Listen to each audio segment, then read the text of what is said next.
inicio de este estudio mencionamos que la epístola a los Gálatas es dinamita. Es una explosión de gozo y libertad que nos hace disfrutar de un profundo sentido de vida, seguridad y satisfacción. La vida de bendición a la que Dios llama a su pueblo. Pero mis hermanos, ¿esto qué lo hace o quién lo hace? Lo hace solamente cuando nos encontramos cara a cara con el Evangelio.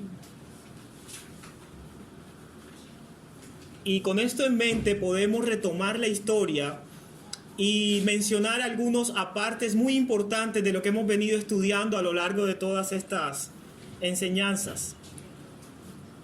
Si retomamos la historia, podemos observar que el estar cara a cara con el Evangelio nos conduce a entender y aceptar que necesitamos seguir confiando en Jesús, quien ha hecho lo que la ley no pudo hacer.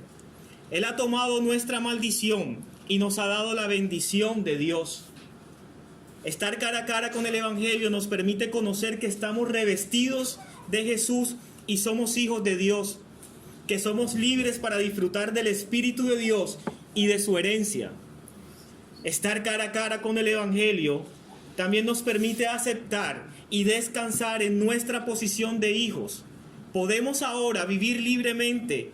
Ya no vivimos para obedecer la ley como si dependiéramos de ella para ganar nuestra salvación. No. Nuestra libertad ahora debemos usarla para amar a otros en obediencia a la ley. En la noche de hoy conoceremos que un correcto entendimiento de esta libertad nos hace crecer en dependencia y orientación del Espíritu Santo. Vamos a leer el texto base que nos corresponde en esta noche. El capítulo que estamos estudiando dentro de la guía es el capítulo 6, la libertad y el fruto del Evangelio. Pero vamos a tratar la parte 2.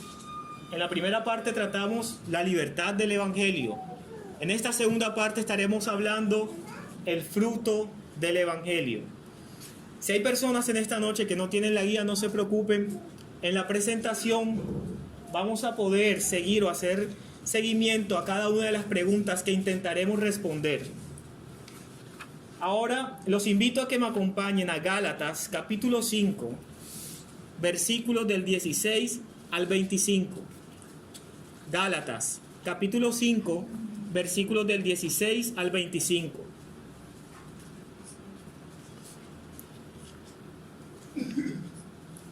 Voy a leer en la versión La Biblia de las Américas, para los que tienen la Reina Valera.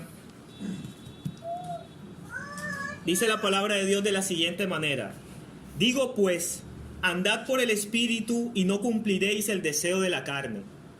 Porque el deseo de la carne es contra el Espíritu y el del Espíritu es contra la carne. Pues estos se oponen el uno al otro, de manera que no podéis hacer lo que deseáis. Pero si sois guiados por el Espíritu, no estáis bajo la ley. Ahora bien, las obras de la carne son evidentes, las cuales son inmoralidad, impureza, sensualidad, idolatría, hechicería, enemistades, pleitos, celos, enojos, rivalidades, disensiones, sectarismos, envidias, borracheras, orgías y cosas semejantes, contra las cuales os advierto, dice el apóstol Pablo, como ya os lo he dicho antes, que los que practican tales cosas no heredarán el reino de Dios. Mas el fruto del Espíritu es amor, gozo, paz, paciencia, benignidad, bondad, fidelidad, mansedumbre, dominio propio. Contra tales cosas no hay ley. Pues los que son de Cristo Jesús han crucificado la carne con sus pasiones y deseos. Y si vivimos por el Espíritu, andemos también por el Espíritu. En la religión convencional, la motivación para la moralidad se basa en el temor. En el cristianismo centrado en el Evangelio, la motivación es una dinámica de amor, como vimos en el capítulo anterior. Esta dinámica funciona como lo describe 2 Corintios capítulo 5, versículos del 14 al 15. Porque el amor de Cristo nos constriñe pensando esto, que si uno murió, por todos, luego todos murieron, y por todos murió, para que los que viven ya no vivan para sí, sino para aquel que murió y resucitó por ellos. Ahora, bajo esta dinámica, Pablo desglosa cómo crecemos en carácter por medio de esta dinámica del amor. Si queremos ser breves, podríamos expresarlo de la siguiente manera: crecemos mientras luchamos. Tengo la firme intención esta noche de responder las preguntas de la guía a medida que vamos desarrollando los versículos del 16 al 25, pero quiero hacerlo un poco más dinámico y más organizado en alguna medida para mí primeramente, y es que vamos a estudiar bajo 3 encabezados. El primero de ellos es el origen del conflicto y su naturaleza. Va del versículo 16 al versículo 18. El segundo es el deseo de la carne y sus obras. Va del versículo 19 al versículo 21. Y el tercero, el deseo del espíritu y su fruto. Va del versículo 22 al versículo 25. Iniciemos con nuestro primer encabezado: el origen del conflicto y su naturaleza. Dice el versículo 16: digo pues, andad por el espíritu y no cumpliréis el deseo de la carne, porque el deseo de la carne es contra el espíritu y el del espíritu es contra la carne, pues estos se oponen el uno al otro, de manera que no podéis hacer lo que deseáis. De acuerdo a estos dos versículos que acabo de leer o repetir nuevamente, quiero hacerles una pregunta e iniciar con una pregunta. Y es la pregunta número 6 de la guía. ¿Qué pasa dentro de cada cristiano de acuerdo a estos dos versículos? Hay una lucha entre el deseo de la carne y el deseo del espíritu. Hay una lucha entre el deseo de la carne y el deseo del espíritu. Hermano Carlos. No. Carlos. Y hay dos tipos de deseos: un deseo que proviene de la carne y otro deseo que proviene del espíritu. Podemos identificar dos actores, podemos identificar dos deseos dentro de esta lucha. ¿Alguien más quiere o desea participar? Existen dos naturalezas que operan en el cristiano: el espíritu y la carne. Y en cualquier momento de nuestra vida viviremos por una y no gratificaremos a la otra. Debemos tenerlo muy claro. Pablo, por supuesto, está animando a los Gálatas a que vivamos por el espíritu. La carne, dentro de este contexto, hace referencia a la naturaleza pecaminosa del ser humano. Eso es lo que hace referencia a la carne. En el Nuevo Testamento, cuando se dice que la carne se opone al espíritu, no se refiere a una oposición entre dos naturalezas, una física y una espiritual. No, eso no es lo que quiere decir Pablo en estos versículos. Se refiere a una parte de nuestro ser que desea el pecado y a otra parte de nuestro ser que desea a Dios y cumplir su voluntad. Podemos decir entonces que la naturaleza del conflicto es una batalla entre los deseos, entre el deseo del espíritu y el deseo de la carne. Pablo originalmente ha llamado esto a los deseos de la o al deseo de la carne el deseo de la naturaleza pecaminosa del ser humano. La palabra griega usada para deseo en este contexto expresa algo muy importante y es un sobredeseo. Es decir, un deseo excesivo, un deseo exorbitante, un deseo que lo controla todo y que lo impulsa todo para cumplir su propósito. Eso es lo que significa deseo en este contexto. Y es crucial, porque el problema principal que nuestro corazón tiene no es tanto el deseo por las cosas malas, no, sino nuestro deseo excesivo o exorbitante por las cosas buenas. Cuando una cosa se vuelve nuestro Dios, se convierte en un deseo excesivo. Y tendremos la oportunidad de dar ejemplos, pero quiero que esto se les quede en la mente. No son las cosas malas el problema en este contexto y por el momento. Es nuestro deseo excesivo por las cosas buenas. Un ejemplo: el dinero no es malo, pero el amor al dinero sí. Y cuando la palabra menciona el amor al dinero es la raíz de todos los males, está revelando, manifestando un deseo excesivo al dinero, que nos va a impulsar, que nos va a controlar y que va a hacer de nosotros un esclavo del dinero. Es allí donde las cosas buenas se convierten en un Dios para nuestras vidas. Ahora, ¿qué es lo alentador de esta realidad y qué es lo retador de la misma? Esa es la pregunta 6.1. Hay algo alentador sobre esta realidad y sobre este conflicto, pero también hay un reto sobre este conflicto. Una de las declaraciones más intrigantes ocurre aquí cuando Pablo literalmente dice en el versículo 17: la naturaleza pecaminosa sobredesea lo que es contrario al espíritu. O la naturaleza pecaminosa desea excesivamente lo que es contrario al espíritu. Observen que Pablo no dice que el espíritu desea excesivamente. La pregunta es, ¿cómo puede desear excesivamente el espíritu? ¿Qué más deseos puede tener el espíritu si el Espíritu Santo es Dios? Y es completo y es perfecto. Sin embargo, la construcción de esta frase indica que el espíritu también tiene pasiones y tiene anhelos. El espíritu también tiene pasiones y también tiene anhelos. La pregunta es, ¿qué anhelo o qué pasiones tiene el espíritu? Jesús enseña que el Espíritu Santo vendrá al mundo para glorificar a Jesús. Juan 16:14. Por esta razón, mientras nuestra carne glorifica, adora y anhela todo tipo de cosas, condiciones y personas, el Espíritu Santo glorifica, adora y anhela a Cristo. Solamente a Cristo. El Espíritu habla de la belleza y la grandeza de Cristo. El Espíritu anhela conformarnos a Cristo. A fin de cuentas, esto es lo que el cristiano también desea. Su deseo más profundo y más sincero dentro de un cristiano es ser conformados a la imagen de Cristo. ¿Y por qué? Recuerden, mis hermanos, que la imagen de Dios ha sido puesta en nosotros. Y el propósito de Dios para el ser humano es conformar al ser humano a la imagen de nuestro Señor Jesucristo.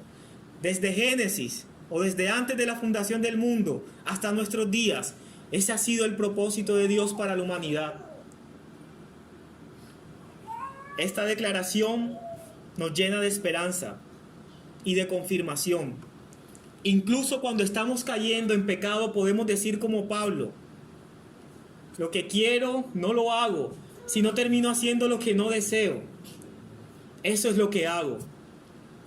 Y eso es un aliento y una esperanza para nuestras vidas. No simplemente por el hecho de que un apóstol como Pablo también lo sentía, sino porque dentro de nuestro ser, en este presente siglo malo, operan estas dos naturalezas en nosotros. Es por eso que Jesús ha dicho, o Juan dijo en su epístola: hijitos míos, si alguno hubiere pecado, abogado tenemos para con el Padre. Juan da por hecho que vamos a pecar. Nosotros no somos perfectos en este presente siglo.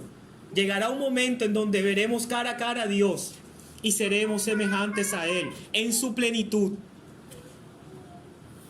Pero hoy, en este momento, estamos bajo debilidad.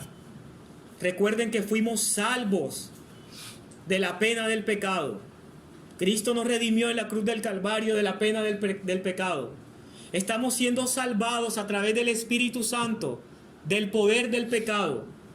Pero un día, mis hermanos, seremos salvos de la presencia del pecado. Pero hoy no.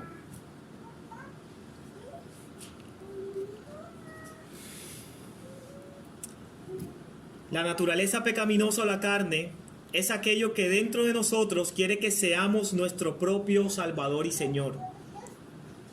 Al fin de cuentas, ese es el deseo de la naturaleza pecaminosa. Ese ha sido el deseo desde el principio de la creación. El hombre deseaba ser como Dios. Y por ese hecho el hombre desobedeció a Dios, porque su deseo era ser igual a Dios. Y eso es lo que Pablo está aquí exhortando a los Gálatas durante toda la epístola. El motivo por el cual Pablo les dice a los Gálatas que teme por ellos es precisamente porque los Gálatas querían establecer su justicia propia al escuchar las enseñanzas de los falsos maestros que intentaban decirle a los Gálatas: ustedes ya creen en Cristo, pero ahora para ser salvos o para mantener su posición en Cristo deben cumplir estas reglas, deben ser judíos. Eso le estaban diciendo los falsos maestros a los Gálatas. El reto que se presenta aquí en este punto es que debemos examinar nuestras motivaciones. Debemos examinar nuestro corazón y debe ser algo constante, algo diario, en todo momento. La guía nos pregunta el por qué son tan pecaminosas nuestras obras.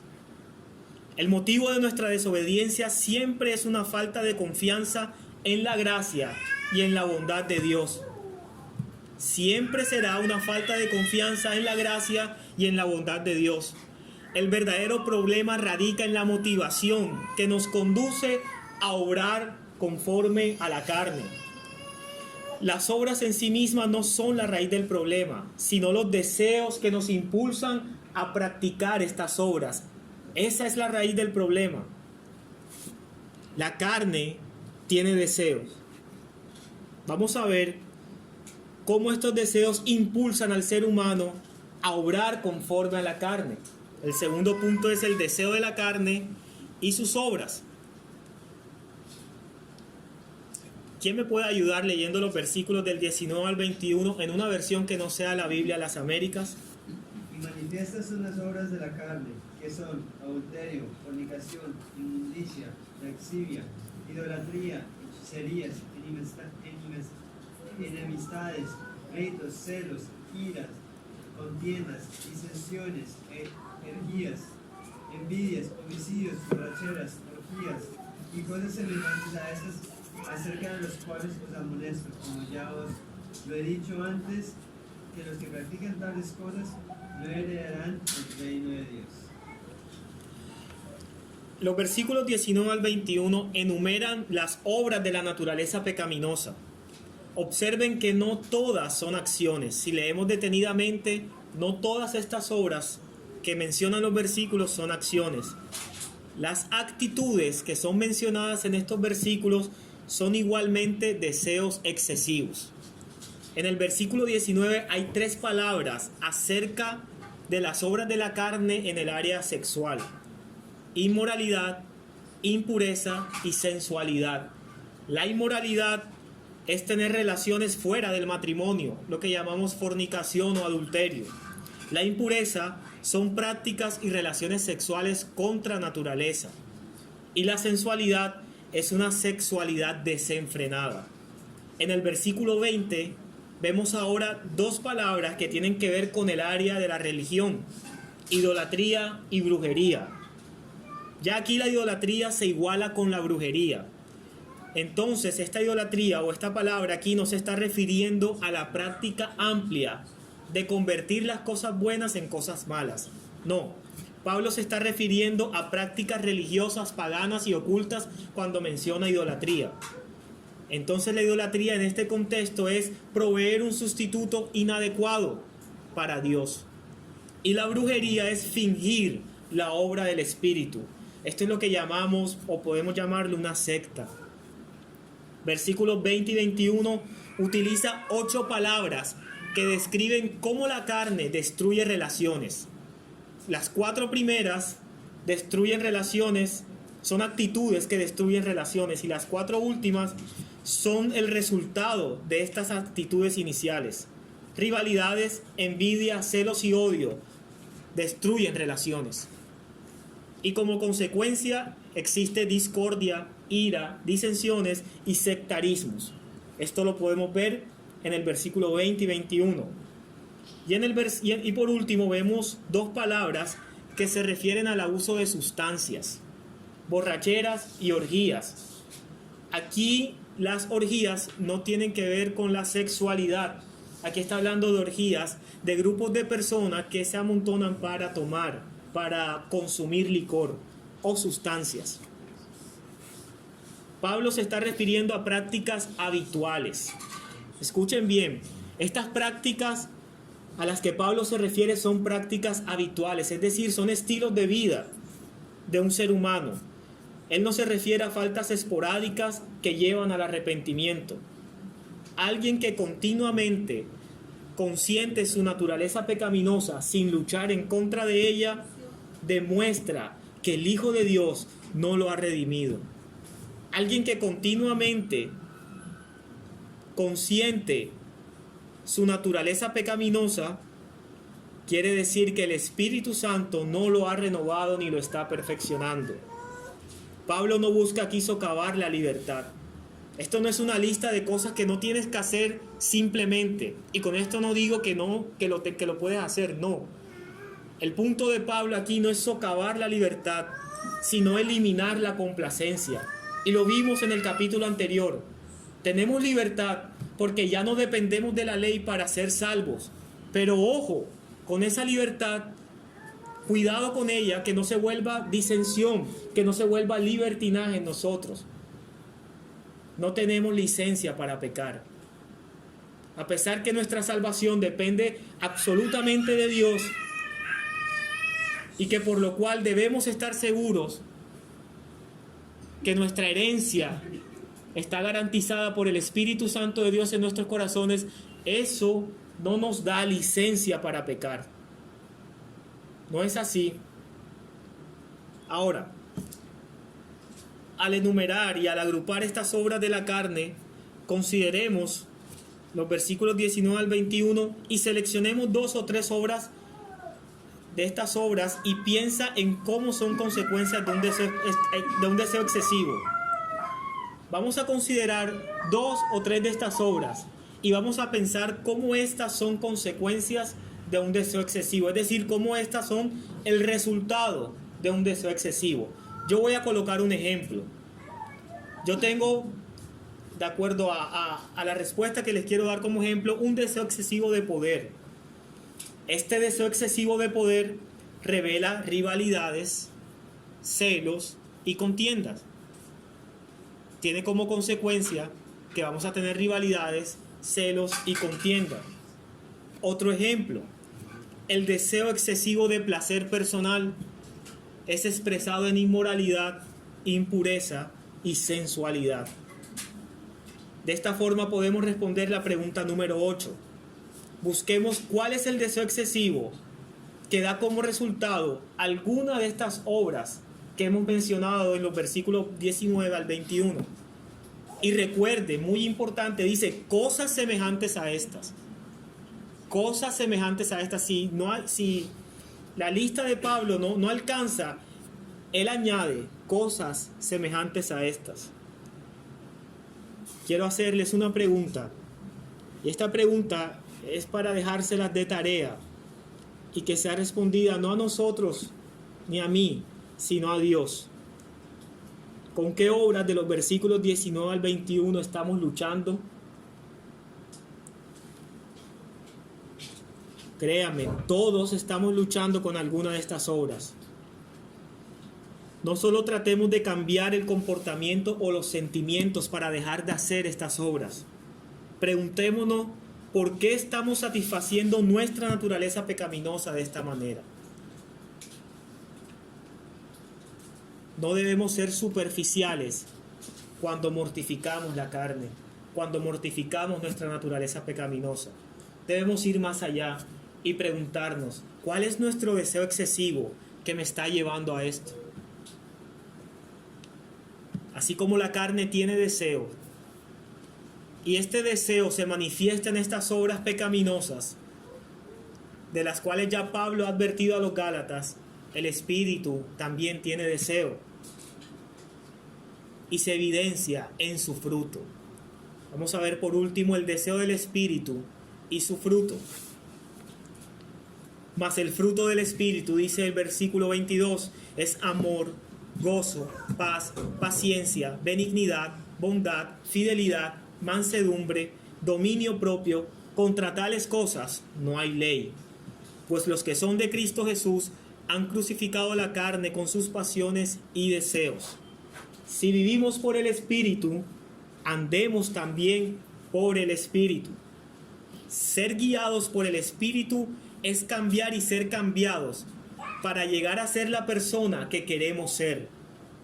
El desarrollo del carácter semejante a Cristo que el Espíritu alimenta es liberador porque nos acerca a la persona que fuimos diseñados para ser. La persona que nuestro corazón renovado por el Espíritu desea que seamos. ¿Y quién es esa persona? Jesús. Ese es nuestro anhelo más profundo. Ser como Jesús. Debemos recordar que no somos salvos por dar fruto. Somos salvos por fe. Y esto es algo que debemos tener muy claro. No somos salvos por dar fruto. Somos salvos por fe. Pero no somos salvos por una fe sin fruto. ¿Por qué Pablo dice fruto? ¿Por qué utiliza Pablo esta figura del fruto? Y quiero recalcar el singular de la palabra. Porque tiende a confundirse cuando venimos estudiando las obras de la carne y muchas veces aterrizamos en los frutos del Espíritu y dividimos el fruto del Espíritu. Es uno solo que compone todo lo que hemos leído del versículo 22 hasta el 25. Pablo siempre escoge sus imágenes o sus ilustraciones con mucho cuidado. Y es muy revelador que hable de obras de la carne y que después hable del fruto del Espíritu. La palabra fruto nos lleva a un mundo de la agricultura, en donde describe 4 aspectos importantes de la obra del Espíritu en la vida de nosotros los creyentes. Primero, y seré muy breve con esto, el crecimiento cristiano es gradual. Tan gradual como el crecimiento de una papaya o una yuca. El crecimiento botánico no lo vemos ocurrir. Solo lo podemos notar y medir después de algún tiempo. En la vida del cristiano pasa algo similar. Muchas veces no sabemos o no vemos cómo se manifiesta el fruto del Espíritu en nuestras vidas, hasta que llega un punto en donde nos encontramos en una situación de tensión, hasta que llega un punto en donde nos encontramos afligidos, y es donde podemos presenciar y evidenciar el fruto del Espíritu en nuestras vidas. Tal vez digamos, antes yo hubiese reaccionado de esta manera, antes yo hubiese reaccionado agresivamente, pero hoy me sorprendo a mí mismo al ver que no reaccioné así. Y ahí no debemos reconocer que somos lo mejor. Lo que debemos reconocer que ha sido la gracia de Dios en nosotros, que ha manifestado el fruto del Espíritu en medio de esa situación compleja. Segundo, el crecimiento del fruto del Espíritu es inevitable. Habrá crecimiento. Si eres creyente, si el Espíritu Santo de Dios mora en tu vida, habrá crecimiento. Pero si pasan los años y tú no observas crecimiento, y las personas que están a tu alrededor no observan crecimiento, mi hermano, examínate. El crecimiento del Espíritu, del fruto del Espíritu dentro del creyente es inevitable. Es como si colocáramos en el cementerio una piedra de mármol, algo fuerte, algo duro, y que debajo de la tierra cayera por accidente una semilla. Tarde o temprano esta semilla romperá el mármol. Por muy duro que sea, lo romperá. Así obra el Espíritu Santo en la vida del creyente. Tal vez no veamos esperanzas hoy, pero si somos creyentes, si Cristo ha redimido nuestros corazones, tarde o temprano seremos un reflejo de Él ante los demás y primeramente ante Dios para su gloria. Tercero, el fruto del Espíritu tiene raíces internas. Estos no son rasgos o características. Es que yo soy amoroso. Es que yo me gozo, soy alegre. No. Gálatas, Pablo aquí a los Gálatas no le está hablando de características de un cristiano, está hablando de fruto. Y esto tiene raíces. Muchas veces tendemos a confundir los dones con el fruto del Espíritu. El árbol que nosotros podemos percibir con frutos muy saludables no está allí ni tiene vida por los frutos. Es a la inversa. Los frutos no producen vida. Es la vida la que produce los frutos. Y si andamos en nueva vida, si ya no vivimos nosotros, sino que vive Cristo en nosotros, los frutos serán evidentes. No son características, es un fruto que tiene raíces internas, es un carácter formado por el Espíritu Santo que mora en el creyente, es un carácter formado por Dios. Cuarto, el crecimiento cristiano es simétrico. Era lo que les decía al principio, no podemos dividir el fruto del Espíritu. Pero ustedes me dirán, hermano Fabián, yo a veces me siento como más fuerte o tengo más fortaleza en algunos aspectos del fruto más que en otros. Les quiero decir, cuando pensamos de esa forma, porque también lo he hecho, debemos entonces examinarnos y preguntarnos, ¿cómo hago, Señor, para que este fruto crezca simétricamente? Porque no podemos ser amorosos y no ser gozosos. No podemos tener amor y no tener gozo. Una cosa está relacionada con la otra. Por eso Pablo habla de fruto. El verdadero fruto del Espíritu siempre crece juntos, son uno. Son componentes, no características. Amor. Aquí está hablando de servir a una persona para su bien y por su valor intrínseco, no por lo que esta persona le puede dar. ¿Por qué te casaste, mi hermano? Porque yo la amo. ¿Y por qué la amas? Porque me siento bien con ella. Ella me llena. Ella me satisface. Respuesta equivocada. Respuesta egoísta. Nosotros nos casamos para servir. Nosotros nos casamos y amamos con un amor sacrificial, porque ese es el amor que Cristo Jesús nos enseña. Nosotros nos casamos y amamos a las personas sin que esperemos nada a cambio de ellas. Ese es el amor que caracteriza al fruto del Espíritu. El gozo es un deleite en Dios por la belleza pura y el valor glorioso que hay en Él. Simplemente por eso. Es por eso que Pablo dice, todo lo puedo en Cristo que me fortalece. He aprendido a vivir en la escasez, he aprendido a vivir en la abundancia, por todo y en todo he sido enseñado. Pablo estaba en una cárcel, con estiércol hasta los tobillos, y está diciendo, todo lo puedo en Cristo que me fortalece. Porque su gozo no estaba en las circunstancias, no estaba en sus bienes materiales, no estaba en su comodidad, estaba puesto en la belleza de Dios.